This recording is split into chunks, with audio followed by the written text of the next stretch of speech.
Hello Internet, I'm Steven the DM, and this is my very first unboxing video. Today we will be unboxing the D&D Stranger Things starter set. Now this box has a lot to live up to. Not only is it based on everyone's favorite TV show Stranger Things, but it has to compete with the existing starter set Lost Mines of Phandelver, which is one of the best starter sets ever published. First impression, it has the same worn graphics that all Stranger Things love. They try to make it look like it's just been sitting in an attic since the 80s. Listed contents, it comes with an adventure book called Hunt for the Thessal Hydra, comes with a beginner rule book, 5 Stranger Things character sheets, pre-generated characters, 6 dice, a Demogorgon figure, and a painted Demogorgon figure. The painted is that one right there, and it looks to be pretty good. We'll get our hands on it in a minute. The back reads, "Embark on a Dungeons & Dragons adventure created by Mike Wheeler. Mike from Hawkins, Indiana has created an awesome D&D adventure and now you get to play it. Pick your character. Will you be Will the Wise or Dustin the Dwarf? Get your fireballs ready as you investigate the mysterious castle and battle the ferocious Demogorgon.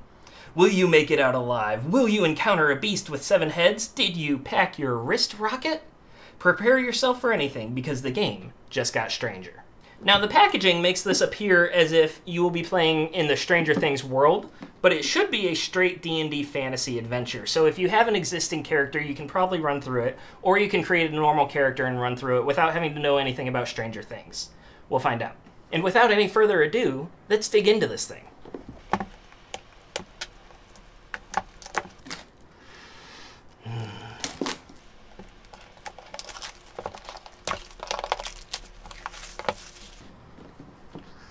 Alright, here we go.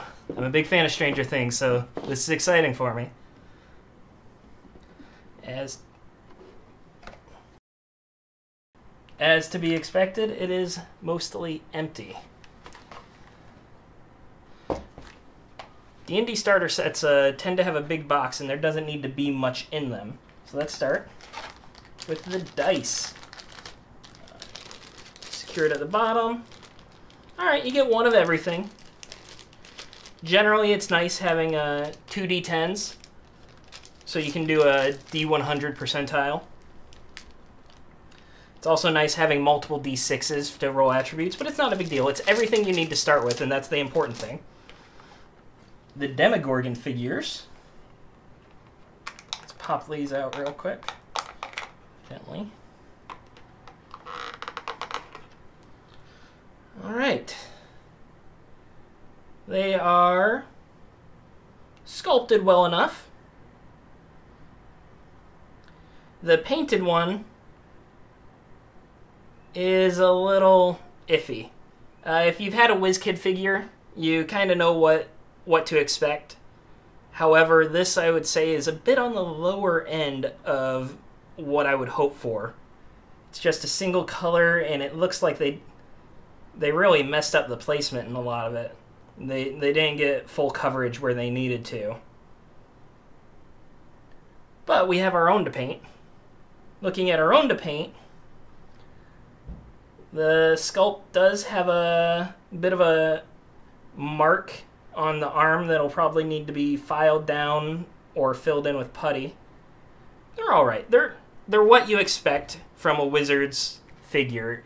They never have the highest quality, unfortunately, and it's cheap plastic. Alright, so that's 2 pieces. The rule book.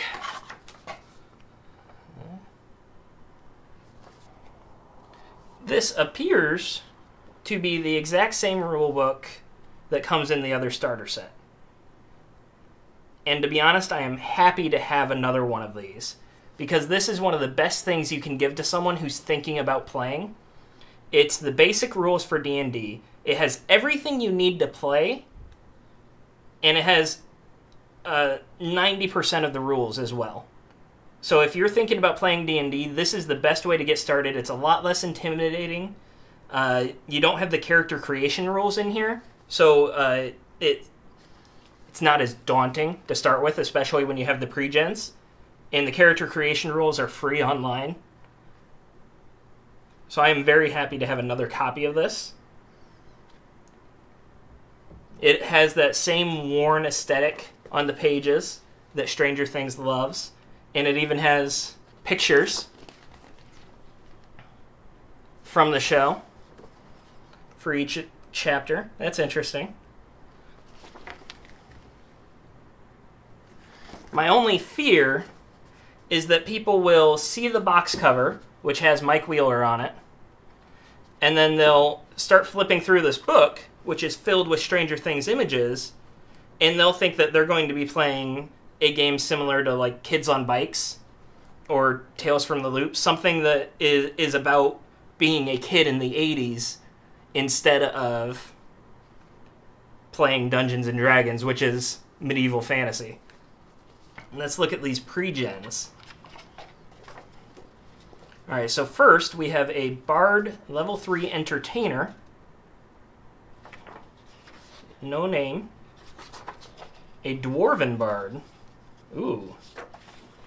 A Cleric Level 3 Wood Elf. Paladin Human. Ranger Half-Orc. Wizard Half-Elf. And none of these actually have names, which is interesting because the back made it seem as if they would be named after the characters from the show, the D&D characters from the show. So looking at this wizard, half-elf, acolyte, neutral good. It's easy to read. It's everything you need is on a single page, which makes it nice for new players. And the back has some lore for it. Just enough lore so you know how to play. Wizards are supreme magic users, drawing on the subtle weave of magic that permeates the cosmos. They cast spells of explosive fire, arcing lightning, subtle deception, and brute force mind control. It's also got rules for gaining levels on the back here, adding new spells to your spellbook. I will have to say, though, he cannot cast Fireball yet. And I don't see where he'll... It doesn't tell you what spells you're going to pick. So hopefully, whoever is running this will know that at 5th level, you better be picking Fireball. I do prefer the beginning starter set. The pre-generated characters have information about their background that ties into the adventure. These characters are much more generic. You don't have any sort of information that tells you who you are or why you're in this world, how you fit into the world. And I feel like that little hook is good for new players, but at the same time, this helps people make it their own. So it's personal preference. All right, on to the fun part, the adventure book. All right. The whole book looks like notepad paper. Drawn by Will the Wise himself. Notes to myself as Dungeon Masters. We should be able to finish this story in one night, or maybe a long weekend if Dustin really gets caught up in the role-playing. But don't rush it. As long as everyone's having fun, take as long as necessary. It's all about the fun. This is really aimed towards a new Dungeon Master, and giving them just enough information about how to start a new game. Give them a little bit of confidence about how you play the game. It's really just an elevator pitch for not just the adventure, but for Dungeons and Dragons in general. It does appear to be pretty simple, not in a bad way. It's also going to be mostly theater of the mind. So far, there's only one map. The maps they do have appear to be drawn by a teenager. Obviously, they're legible and usable.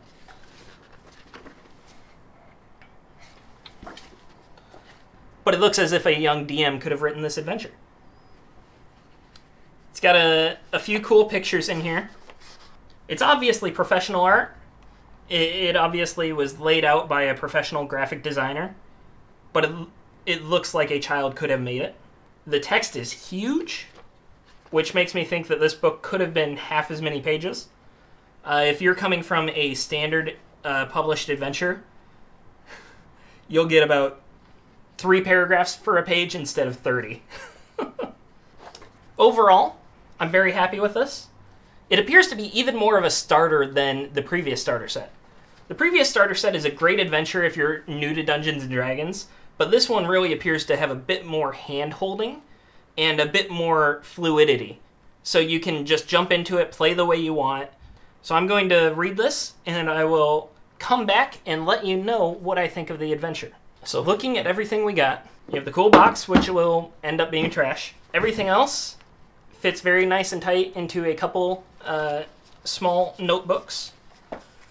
You have 2 miniatures, which are of acceptable quality. If you look closely, the paint on this is lackluster. However, this is the figure that was in the window in the box. So whenever you're buying a box, you might be able to just look at it and see how yours looks. I'm sure it varies by miniature. As for the unpainted, it's not of high enough quality that I'm going to bother painting it myself. It's still somewhat flimsy. It's the soft plastic. It looks cool. It looks cool enough that you can put it on the table unpainted, and you can have two Demogorgons. If I did want to paint it, it wouldn't be hard. Probably a simple tan, some red on the mouth, and then a quick brown wash, and you're done. Just 2 layers. You don't need to put much more work into it because it's not going to be your best figure anyways. As for the dice, everyone loves more dice. You always got to take them in a big clump and roll. See which one's best. Oh no. Oh no! They feel light. They feel nice. They're going to be a good starter set for someone who doesn't have dice. I always prefer having more sets of dice so that if I introduce someone to the game, I can just give them a set. These starter sets are the ones that I always give away first. So it's nice to have. And if you haven't played, you need dice. If you are playing with 5 people, though, you'll probably want more sets of dice.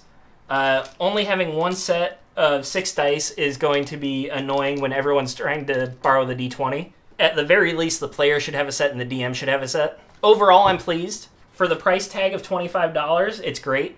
It's got all the rules you need to get into the game and what looks to be a fun adventure to get into the game. Alright, I'm back. I've read through the whole adventure. It's not a very long adventure. If it had condensed text, it would really only take 3 or 4 pages.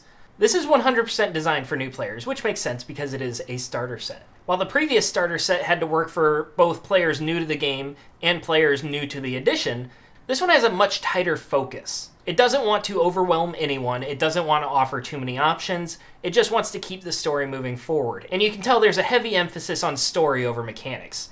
Just a few thoughts off the top of my head is that the adventure does have themes that are similar to Stranger Things.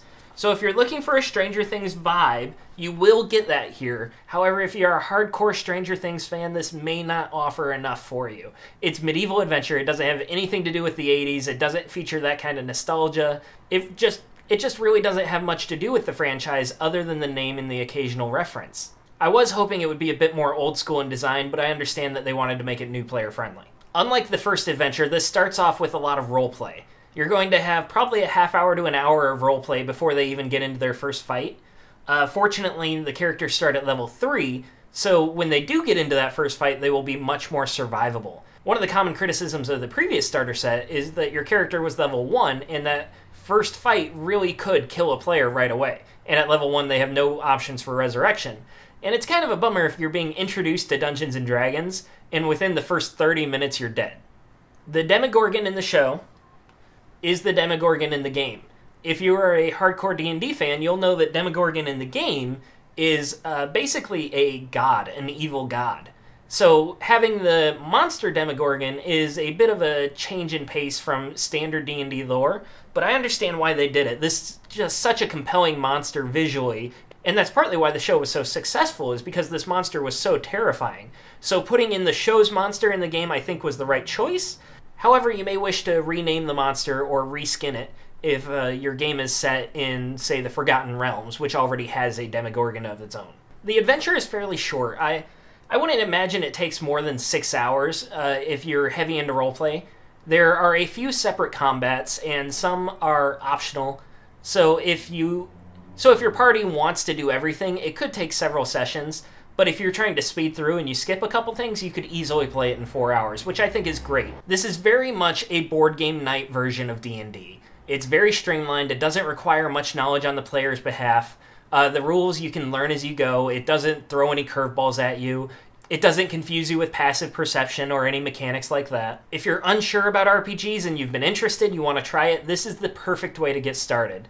It's $25, you pick it up, you bring it to your board game night, find a few people to play. At the end of the night, you decide whether you like it or not, and if you'd like to start another campaign. This will teach you all the basics of D&D, it throws you in some iconic situations. It's everything you would expect from a standard adventure. It really is a litmus test for D&D. You'll know by the end of it whether this is a game you want to keep playing or not. However, this is not a very good starter set if you're looking to start a new campaign. It doesn't do a very good job of building up a world. Your adventure takes place in a generic region, you have a generic lord that sends you out on a generic quest, and you're in a generic medieval land. If you're looking to start a long-term campaign, the previous starter set has a lot more options. It just doesn't do a very good job of building up a world or giving you plot hooks to chase down later. If you have a lot of experience with Dungeons & Dragons, this probably will just be a collector's item for you. There really just isn't enough here to add to your game. It would be a decent one-shot. Interestingly enough, experienced Dungeon Masters will probably get more from this adventure than new Dungeon Masters.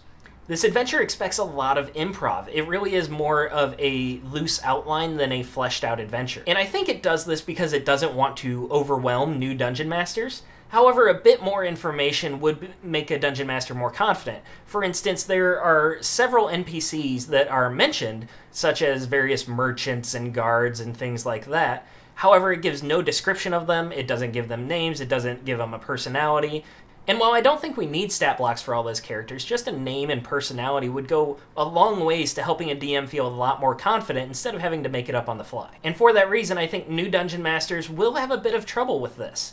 It's just enough of a loose outline that they'll be able to keep the story moving, but if they're not used to thinking quickly on their feet, there are a few parts in this adventure where people will be feeling like, what are we doing? Where are we going? What is the point of this?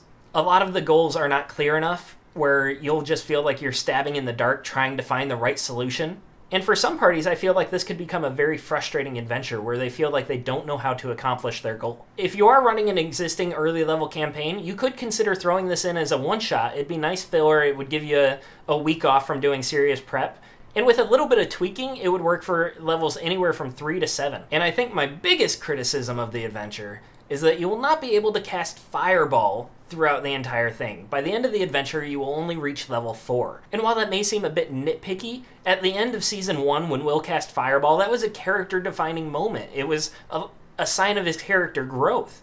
And I wish we would be able to emulate that by the end of the adventure, even if it was just by casting through a consumable, such as a wand or a scroll. If you're interested, a few friends and I will be live streaming this adventure so you can see how it plays for yourself. Follow me at Steven the DM on Twitter. I'll be posting when we're going live, and you'll be able to hunt for the Thessal Hydra along with us. Until next time, I'm Steven the DM.